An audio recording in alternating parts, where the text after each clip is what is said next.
This is a very special edition of Late Night Health. We're going to talk about health of the world. Right now, in my opinion, and I think many others, anti-Semitism is growing. It's becoming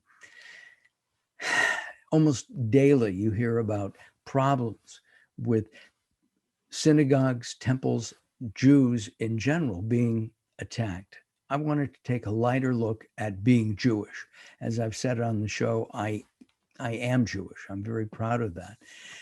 We have a very special young woman, a young rabbi on our show. Her name is Miriam Udel. She's got a new book out, and it's actually hanging in between us right now, but it's called Honey on the Page. I love the book and the stories. Rabbi Miriam, welcome to Late Night Health. Thank you so much, Mark. It's really a pleasure to be with you and your listeners. I'm really curious. Why is Judaism important to you?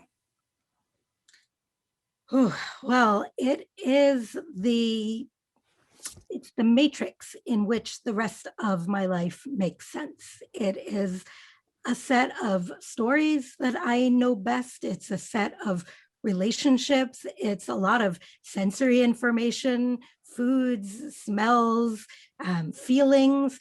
And it's just, a really essential part of who I am and what I hope to pass down to my children. I'm going to use a word here, from, which means religious, if I'm not mistaken. Were you raised in a religious home? So I don't think that anybody would say that I was raised frum, which, yes, is the Yiddish term for pious, although I was raised in a religiously engaged Jewish household. My parents decided to keep kosher when they got married, so keeping kosher has always been part of my life. Observing a Sabbath rest is something that I became committed to when I was in high school. And I was the kind of kid who would go to Sunday school, go to Hebrew school, and always had more questions and wanted more to read, and just wanted more exposure and answers. And when I started learning Jewish languages, first Hebrew and then eventually Yiddish, that was really my pathway to finding out where the more was. In your own life, and you look out, a lot of religions are gaining people. Judaism is diminishing in general. I mean, we're less than 2% of the world's population, right? And so, I want to keep it alive, and this book will do that. Well, the thing is that our identity, as described in our own classical literature, has always been that of a small group, a small tribe. And it's not, we don't proselytize, we're not hoping to gain new adherents. And it's always been the case that we're more concerned with the quality and the richness of the spiritual lives that we're able to construct for ourselves than we are with the precise number of adherents. And that's no different today about Judaism as a whole. But I would say that with Yiddish in particular, which is the language of Eastern European Jewry that started to be spoken in the area between the Rhine and the Rhone rivers in what is now Germany around the turn of the millennium, around the year 1000, and continued to flourish and spread out and move eastward with the Jewish people over the course of the 18th and 19th centuries, and then went global through processes of Jewish migration to every continent. Yiddish itself, I'm often asked, is it a dying language? And I like to say, yes, Yiddish has been a dying language through its entire modern period, but fortunately, it is accustomed to attending its own funeral and sort of sitting in the back pew and laughing at its own funeral, because there's always this fear about its dying out. What about transmission?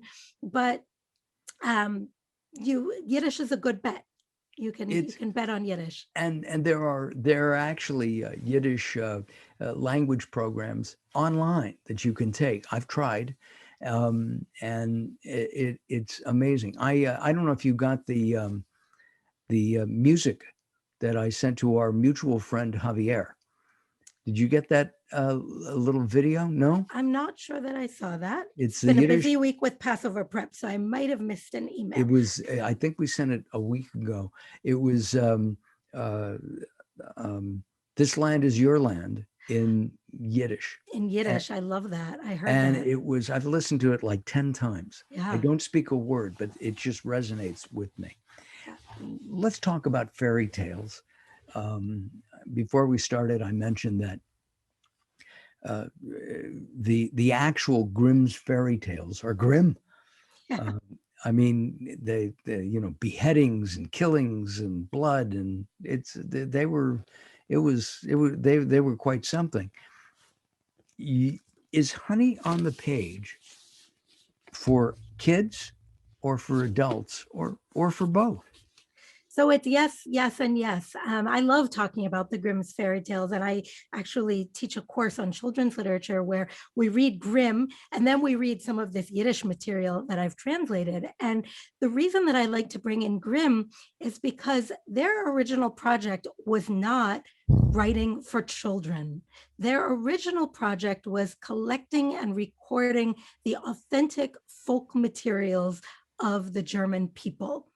And they took it on as a project of kind of ethnic nationalism to define their people's stories. And the Grimm's fairy tales underwent 7 revisions and additions between 1812 and I think 1857. And with each revision, they toned down any kind of sexual content, particularly outside of marriage, and they bumped up the violence because they actually thought that that made it more fun and more readable for children, which is all to say that our sense of what's appropriate for children really changes over time. And most of these Yiddish stories that I translate were written in the 1920s and 1930s. Some of them date from after World War II and go till the 1970s, but they were written also as a project of cultural nationalism. In this case, the culture was Yiddish, and there was a desire to preserve Yiddish and transmit it to the next generation. And what's so special about these stories, one of the things that's special about them, is that they were composed at a moment when we already had fairly modern ideas about child psychology and about what was suitable for child readers. So most of these stories do not have the kind of what we would consider gratuitous violence that we see in the Grimm's tales, but they are frank about discussing violence against the Jewish community, whether it's a fairy tale that includes a blood libel as a plot point or a historical novella about the Spanish Inquisition that's actually published during the Holocaust and is a kind of indirect way of talking to young readers about the violence of the Holocaust. So I think that it's a book best enjoyed by children and adults in proximity to one another. It might be that a child is old enough to read it independently and then talk about it over a meal with a loving adult. Or it might be that for some of the lighter stories, the adult is reading directly to a child who's not yet an independent reader. I've been enjoying the stories light and dark equally as well. I also like the fact that you give a brief biography of each of the authors, and I found that fascinating. People coming from Russia and Germany to the United States sometimes as writers. I also think of Shalom Alecha, whose most famous work, of course, became Fiddler on the Roof. Tevye the Milkman. Is there any comparison between what you've collected, Yeah. and his work? So Shalom Aleichem is actually the first person who is remembered in connection with Yiddish children's literature. He did not write directly for children. That wasn't such an idea during most of his career, and there wasn't perceived to be a market for it. But the project of Yiddish children's literature really grows out of Jewish leftist politics, both in Europe and in the Americas, particularly in New York, and the founding of Yiddish schools and after schools. And these educational leaders who were founding these schools looked around and said, okay, what are the kids going to read? Well, you know what? Shalom Aleichem wrote a lot of stories about children, about childhood. Many of them are first person narrators looking back at some incident from childhood, often related to some kind of mischief around one of the Jewish holidays. And they figured we can take those stories and we can cut out the boring parts about economic injustice, and we can add a glossary at the end, and boom, those will be our first children's stories. And that's what they did. So Shalom Aleichem was really the first person to kind of fill that emerging gap before people started writing specifically for Yiddish speaking children in the 19 teens and 20s. How did you decide to resurrect these? Were these stories told to you as a child? They were not a single one of them. I started working on this material in 2013. I was teaching Yiddish language at the beginner level pretty frequently at Emory, where I still teach. And I had two young children. I have to enroll then. I wish you would audit. Now everything Yes. is online. You would Yes. be welcome to tune in. But I had two young children of my own. And it was really the convergence of my work as a Yiddish language instructor and my vocation as a mother that made me wonder, was anything ever written for children in Yiddish? And when I started looking into it, I found that there was actually an embarrassment of riches. Not only did we have nearly 1,000 freestanding books, picture books, storybooks, anthologies, and a whole set of periodicals, some of which ran for decades, but that most of those books had even been digitized and were sitting there on the website of the Yiddish Book Center, and very little was being done with them, particularly for the English language reader. There are some scholars in Israel and in Europe who've taken up this material, but I didn't really see much of anything going on in English. And I thought, these stories have got to get out to the world. Some of them have got to be good. And I started reading, and not all of them have aged well, but some of them are absolute gems. And somebody had to start translating them. And I figured, why not me? Why not? I'm going to have you read a passage in a moment or two. How did your boys and your family react to this? I mean, you started in 2013. It's been 8 years plus coming. Yes, so the book is dedicated to my three sons, and they love that they have a book dedicated to them that they can read, because my first book, scholarly monograph on Yiddish modernism, they're not really ready to read yet. So they love them. I don't think I am either. You got to be a scholar for that one. It's more user friendly than you think, but the 5-year-old, it's on the night table, and we read to it. My husband often does bedtime with him, and he reads the stories very frequently, and the 5-year-old loves them. So it feels really good to have been able to produce something that my own children could enjoy. That's terrific. Let's ask you to read a story for us, if you don't mind. Sure. So let me set up a little bit of context. I'm going to read a passage from a story by Yankov Pat, who was an educator and a school administrator from originally born in Bialystok, and he was one of the most fortunate men of the 20th century because he came as the secretary of the Central Yiddish Schools Commission in Vilna, in Vilnius, Lithuania. He came on a fundraising trip to New York in 1938, and he saw what was happening in Europe, and he decided to stay for a while. And he was able to bring over a lot of teachers and cultural workers from the Yiddish school system to Safe Harbor in New York. And he also did a lot of memorialization work after the war. And he wrote a story called The Magic Lion about a rabbi who needs to go on a journey through an unnamed desert, a very important journey that's going to take 12 days. And so there is no question about the fact that he's going to be traveling over the course of at least one Sabbath. And he's traveling with a caravan for safety.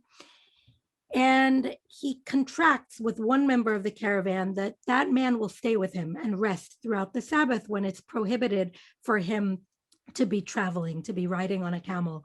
And at the last minute, that gentleman decides to back out. He wants to go on with the rest of the group. And the rabbi is left with the decision about whether he's going to continue with the group or put down his pack and observe the Sabbath in the way that he is accustomed to do. And he decides that he's going to just put his faith in God and put down the pack, come what may.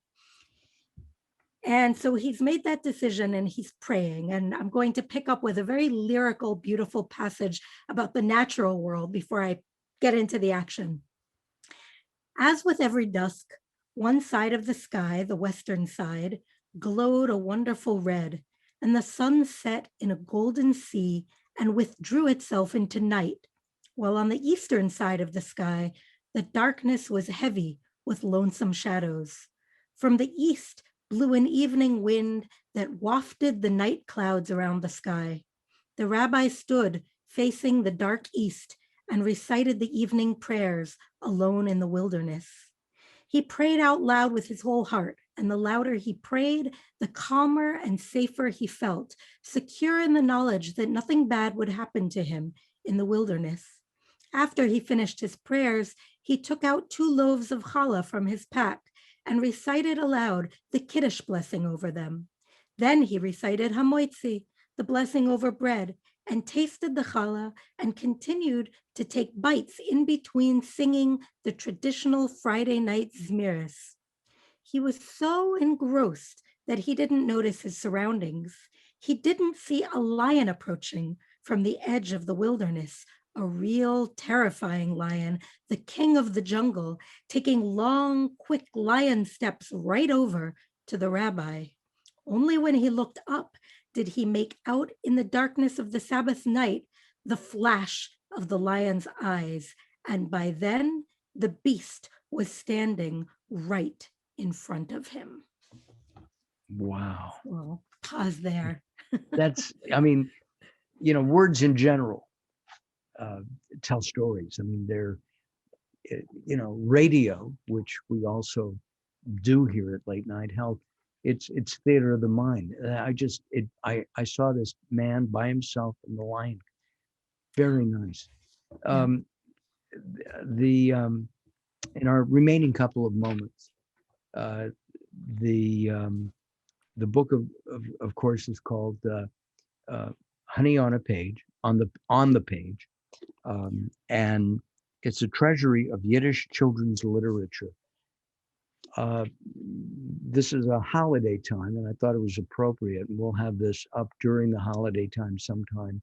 It's Passover, Pesach, and I really appreciate the book. It's terrific, and it resonates, as I've said. Any last thoughts about Yiddish Jewish culture in the 21st century? Sure. So one of my favorite reviews of the book. It was just a small capsule review by Marjorie Engel, who writes a lot about children's literature, both Jewish and general readership. And she said something about how the book helps to explain why Yiddish has become cool again for young people. That you really get a sense of the vibrancy that this culture created for its youth 100 years ago, and the way that that can speak to our children, and not only our children, but can be enjoyed by several generations together today. So I hope that, people will check it out and really see that, in the same way that the title alludes to this tradition of smearing honey on the first pages of a child's alphabet primer and having the child lick it up and sweeten their learning, that this book will sweeten the process of learning more about Jewish culture. And that's for everybody, right? It's absolutely. I think it's important that we know about our neighbors. These are human stories. Yes, yeah. Exactly. Rabbi Miriam, thank you very much for joining us. Hold on here. I'm Mark Alyn. This is Late Night Health. If you want the book, I've got a website there for you, and you can visit that. It's also on Amazon, I would assume. Yes, anywhere that books are sold. Anywhere that books are sold. Thank you very much for your time. Thank you for watching. I'm Mark Alyn. We'll see you next time. Bye-bye for now.